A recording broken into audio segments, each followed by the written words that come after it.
Hello everyone and welcome to a new video. A few weeks ago I posted a quick watercolor video of a masking fluid dandelion. For this tutorial you will need masking fluid, watercolor paper, brushes, water, and of course the watercolors. I am also using a shaper tool to apply the masking fluid, but if you don't have that, you can use a toothpick. I never apply the masking fluid with a brush because the masking fluid will dry up and become plastic and sticky, and it will completely ruin your brush. So before you start the painting, make sure that you tape the paper down. This will prevent the paper from warping when you add the watercolor. The next step is applying the masking fluid. With the masking fluid, you will draw the subject on the paper. In this case, I am drawing a dandelion, but if you prefer to draw something else, feel free to do so. The masking fluid will prevent the color from touching the paper underneath, and in the end, after you remove the masking fluid, the subject of your painting will be white. I've experienced that sometimes there are little air bubbles in the masking fluid. If that's the case, make sure that you pop them before the masking fluid is dry.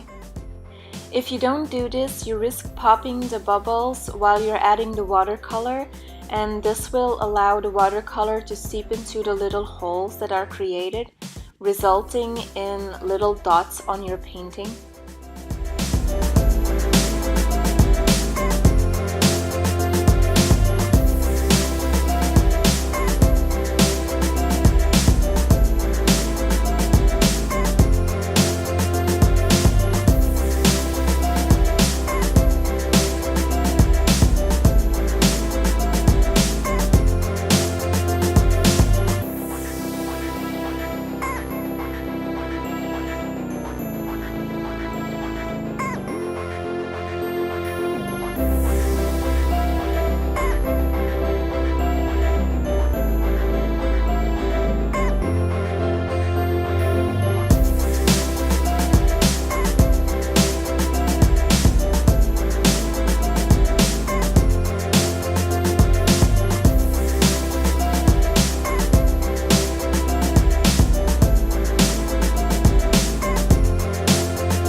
I'm really sorry for the light changes here.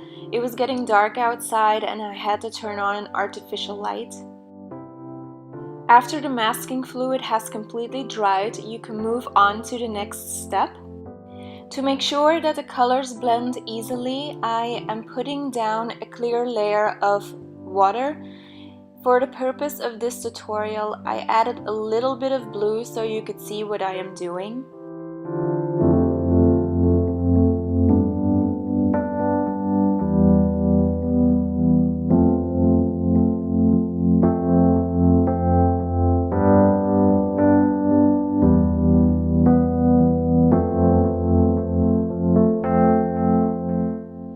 And then personally, I think that the next step is the fun part.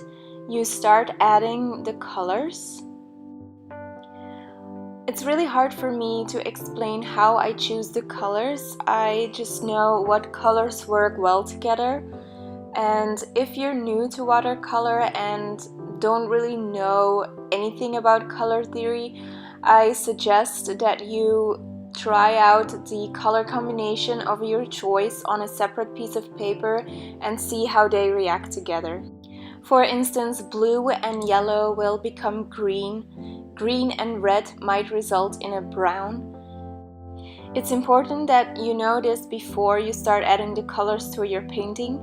because adding too much color might result in a muddy effect.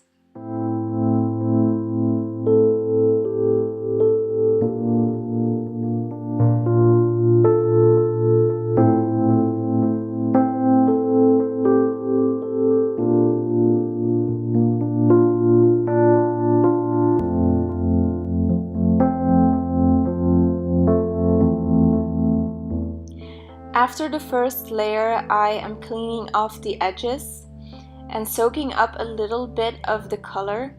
This is to prevent the color from bleeding inwards and creating like what I call cauliflowers.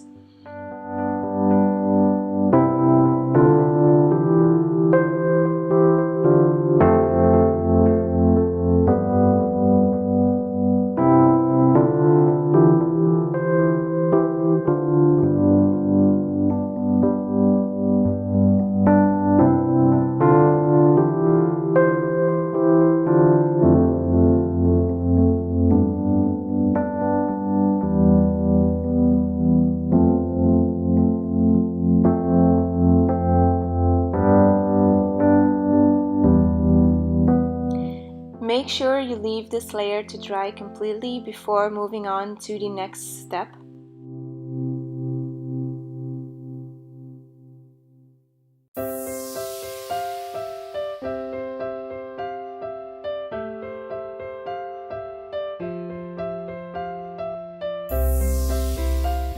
I decided to put in a second layer of color, but this is completely optional. So if you like how your painting looks right now, then you can totally skip this step.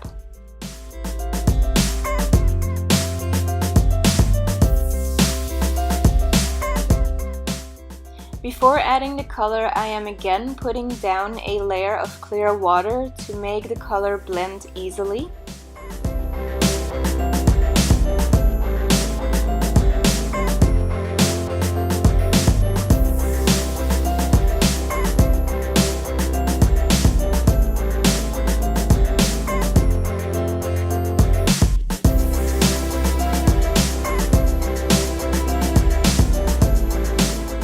Because I really wanted the dandelion to pop, I went in with a darker color at the center of the flower.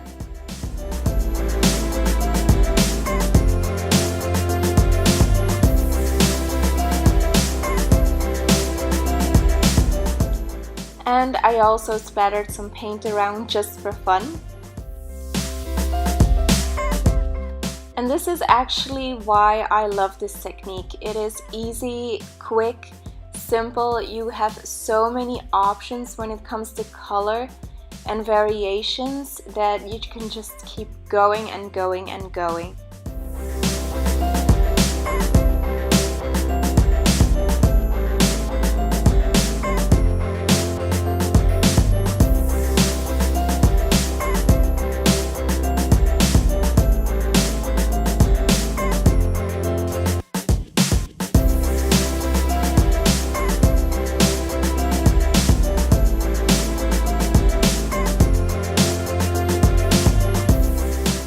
And just like in the first layer, I am cleaning off the edges.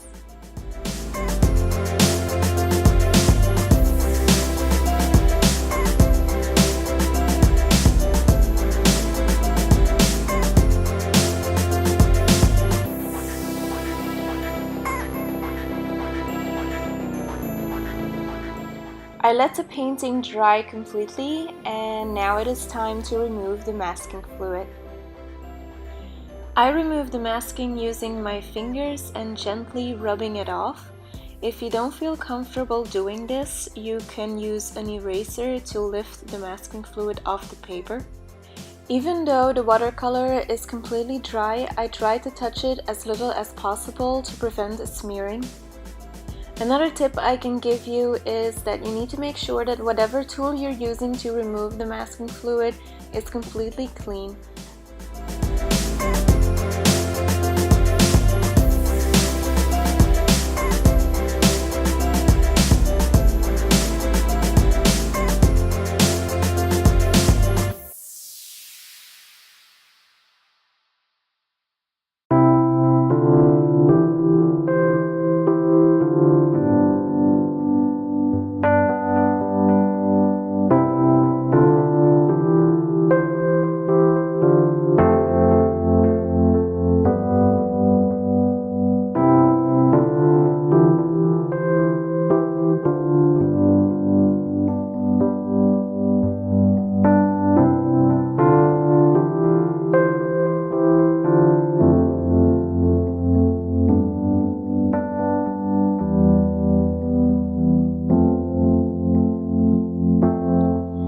last step is of course removing the tape.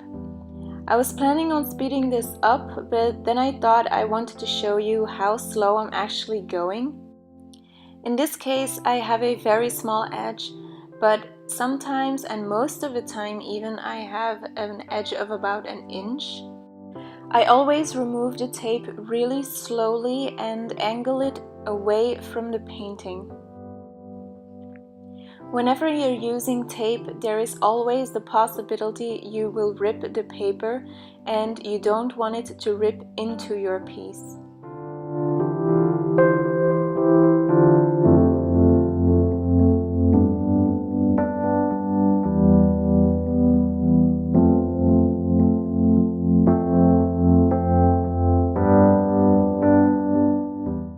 And that's all there is to making this little nice colorful watercolor. If you like this tutorial, please give it a thumbs up, and I thank you for watching. Until next time!